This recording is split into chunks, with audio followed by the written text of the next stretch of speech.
Hello everyone, welcome back to another episode of Phoenix Wright Ace Attorney Justice for All. Last we left off, we are purposefully picking apart Shelley de Calaire's testimony just to buy some time. And unfortunately, if we do this very obviously, Maya's gonna be killed. So we are really playing with fire here, like really playing with some severe fire. Yes, now I remember. I took that request by mail. There have been times when I took a job without having met my client. The request was for the murder of Juan Corrida and 2 or 3 other small things. When I saw the name at the end of the letter, I thought my client to be a man. So you took this job through a letter? He didn't mention anything about a letter in his earlier testimony, which means he is definitely lying. Be careful, Phoenix. If you break the assassin's testimony completely, it's over for us. I know. I can't make him suspicious. But I think we're okay. Like, we can do this. As long as he's standing there across from me, no matter how strong of a punch I throw, he'll find a way to counter it. Now then, let's begin the cross-examination. Oh boy. Pray to God, people. Yes, now I remember.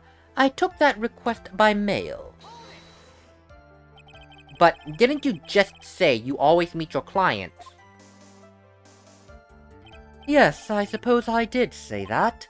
However, there are some clients for whom a meeting is simply not possible. But didn't you meet your client this time?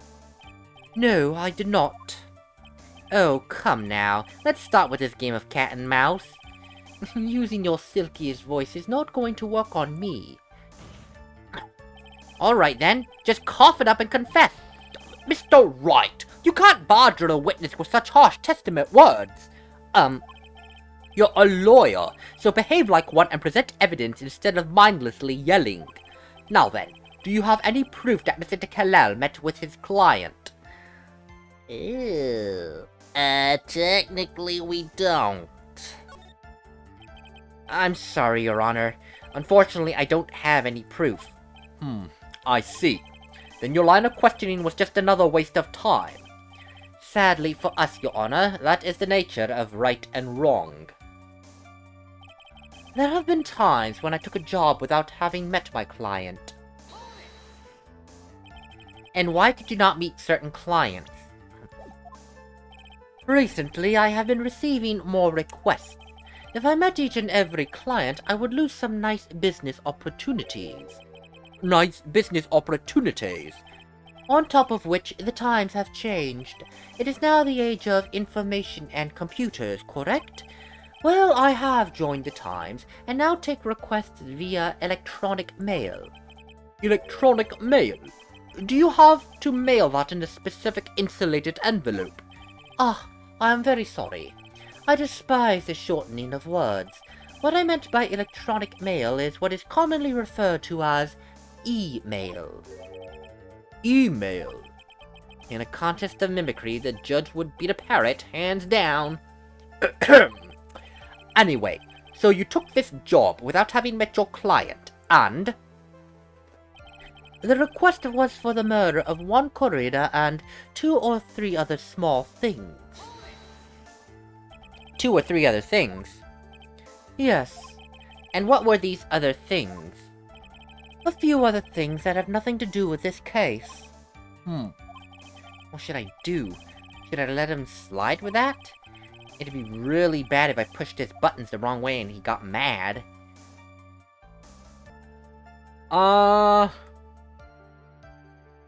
I think we should go with it, because what he says might end up telling us who his client really is.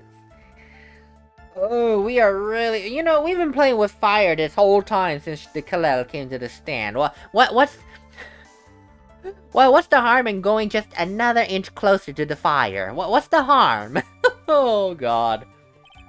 Whether or not they're related to this case is for the court to decide. Mr. Attorney. Yes?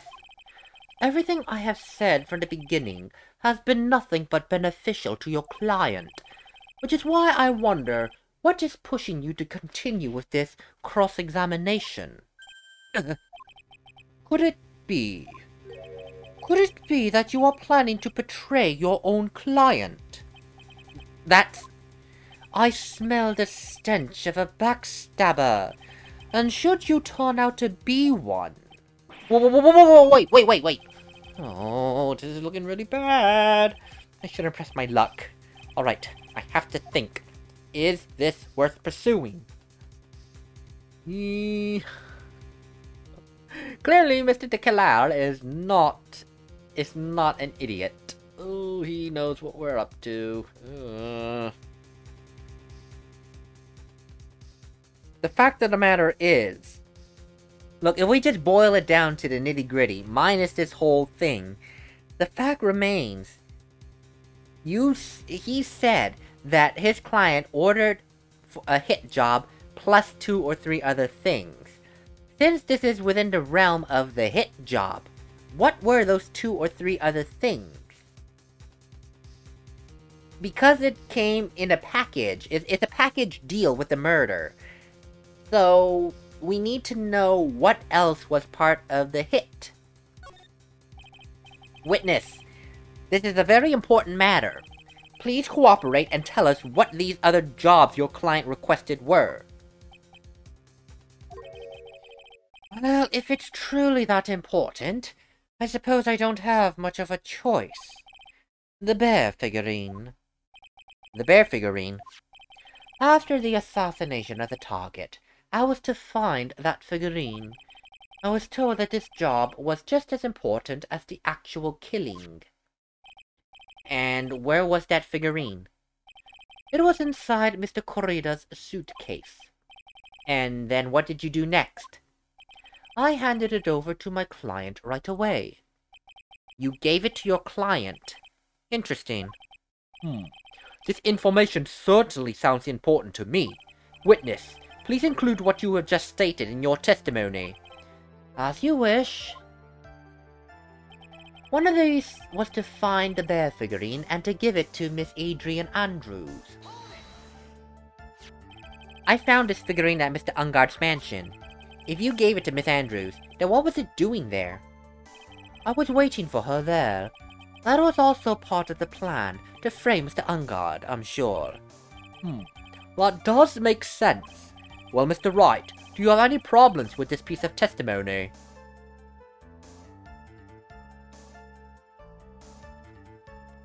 When did Adrian Andrews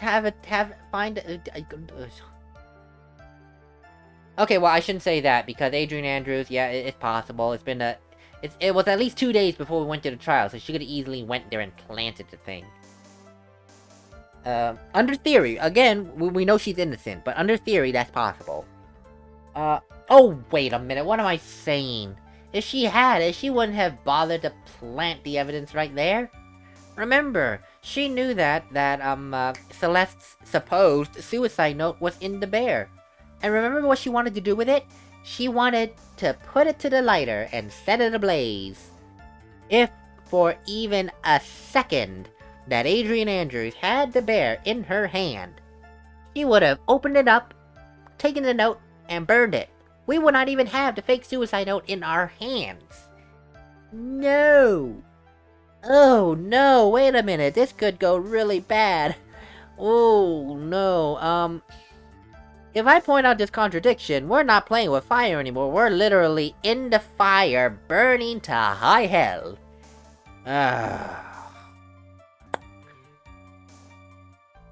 Oh god, you know what, let's just jump into the fire, burn into a Krispy Kreme donut. That's the wrong thing, sorry, a very crispy chicken. You can tell I have donuts in my mind right now. Krispy Kreme donut. And then hope that Edgeworth will have a fire extinguisher at the ready to douse us. So, de Calais says he gave the figurine to Miss Andrews. But I know somewhere that statement is a contradiction. And yet, I know that if I present something trivial here, He will cut the connection on his end. If you want to make a strong point, Phoenix, you have to present strong evidence. She's right. So now what, Dr. Wright? We have to present it. Witness, let's go over this one more time. You gave Miss Andrews the bear figurine, and she told you to take it with you and wait for her at Ungarn Mansion. Is that correct? Yes. Where are you going with this, Mr. Attorney? Well, I think maybe you might have remembered a few things incorrectly. What? This is a battle of wits. I can't let up on him. I don't think it's possible for Miss Andrews to have been the recipient of this bear. Why, you ask? Because... hello? There we go. Because of this note. It, like I said, it should not exist. Shelley de Calais, if you had really given the bear to Miss Andrews, then this item should not have been inside it. This item? I see where you're going, Wright. Yep, that's where I'm going. Where is everyone going? Do I need to pack a suitcase? Your Honor, please, think back to Miss Andrews' testimony. And I was going to burn it, too, for her sake. If even for a single minute, this bear had actually been in Miss Andrews' hands, I'm sure she would have taken the suicide note out and burned it.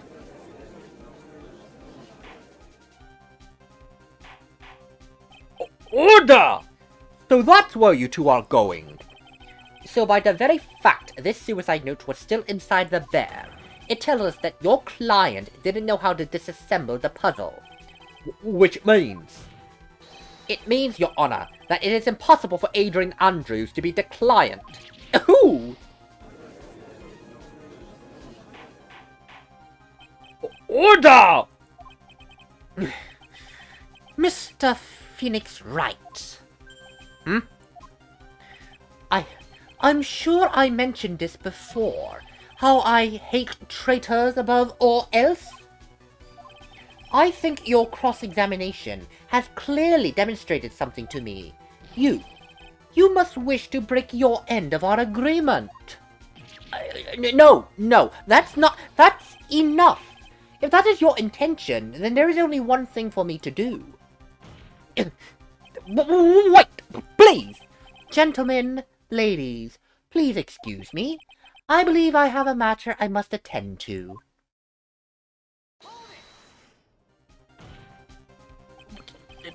No! Please! Not that! Just please wait! Mr. Attorney, bring this trial to a speedy end, and I may stay my hand. Otherwise...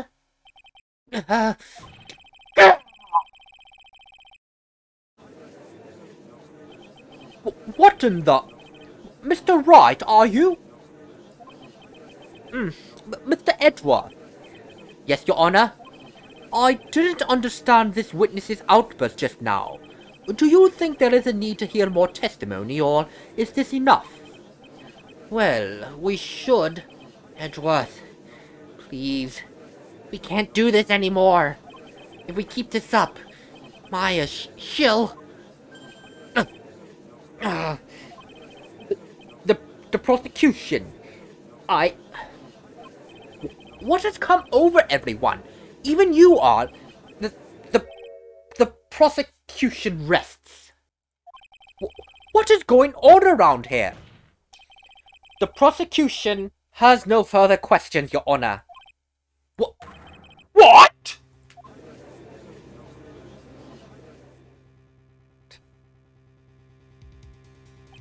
Well, I never thought I'd see that day. This is a most unusual situation. If the prosecution rests with no further questions, then the prosecution has failed to uphold its stance. If that's the case then, even though I am reluctant, I must believe that Mr. de Calais' testimony is accurate. That would mean Shelley de Calais' client is Adrian Andrews. Mr. Wright. Yes, Your Honor? If I end the trial here, right now, then your client, Matt Ungard, would be declared innocent, and in his place, Adrian Andrews would be charged with murder. Miss Andrews, She'll be charged with murder. The prosecution has no further questions, so we will now hear the defense's final remarks. Bailiff, please bring the defendant, Matangard, to the stand. The items from the killer's hideout didn't make it in time. We tried as hard as we could, but it looks like our time has run out. Can't believe it. The outcome now lies in your hands, Phoenix.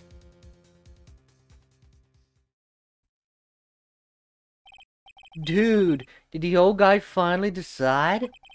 To be honest, I can't think of you as a truly innocent and good person. You have done enough evil to drive a woman to suicide. But, at least on the charge of murder, it would appear you are innocent. Huh.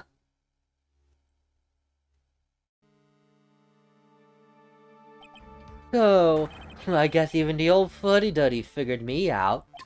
Well, Mr. Ungard, what an atrocious lawyer I have, giving his own client up like this. And that refreshing like a spring breeze crap? It's just as atrocious, don't you agree? Anyway, get on with it and pronounce me innocent already. Right, Mr. Lawyer? Should I side with justice? Or should I save Maya's life?